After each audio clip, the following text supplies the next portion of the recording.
Hello friends, in this video we shall learn a topic of appreciations of the second poem Indian Weavers.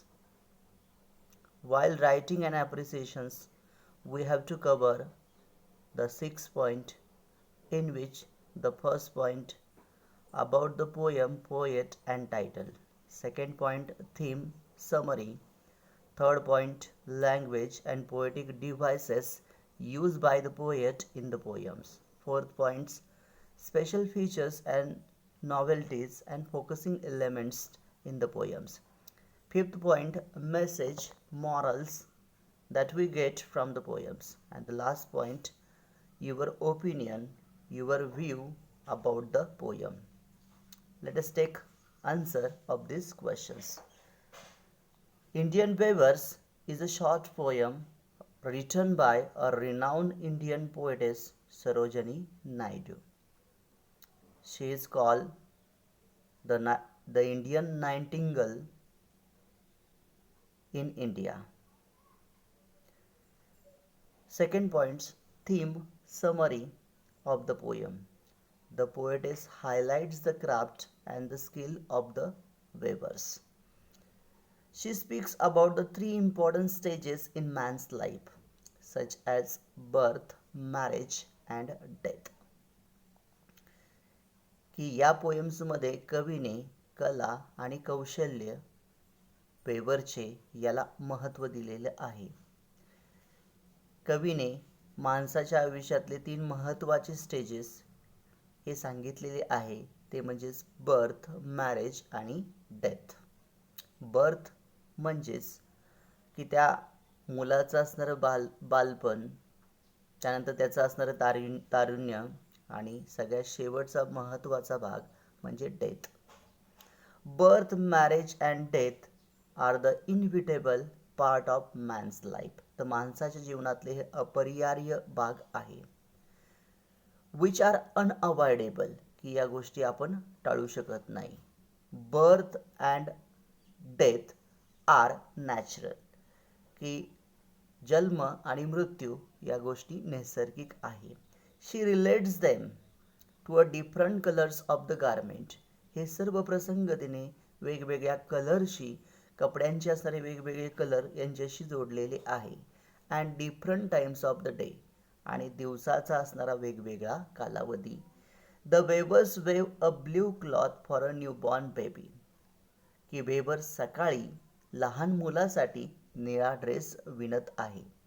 A purple marriage veil for a queen, लग्नाच्या वेळी किंवा राणीसाठी purple कलरचा तो marriage veil बनवत आहे.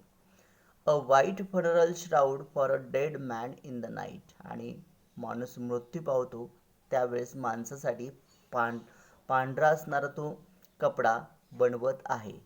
These are the works of the weavers, की हे वेवर्सचं असणारं काम याच्यामध्ये सांगितलेलं आहे. Then next point poetic style, poetic devices and language use by the poet in the poem. The poet uses a number of literary devices, की या कवितेमध्ये कवीने वेगवेगळे अलंकार वापरलेले आहे स्वतःच्या भावना व्यक्त करण्यासाठी.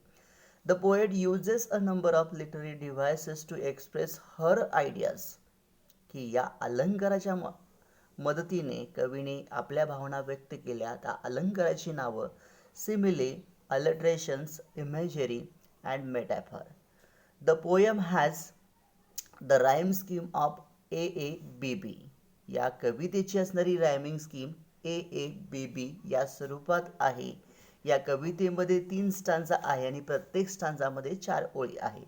The poem consist of 3 stanza of 4 lines each stanza. The stanza is called quatrain, आणि जो प्रत्येक स्टांजा आहे त्या प्रत्येक स्टांजाला क्वाट्रेन असं म्हणतात. क्वाट्रेन म्हणजे 4 ओळींचा असणारा स्टांजा.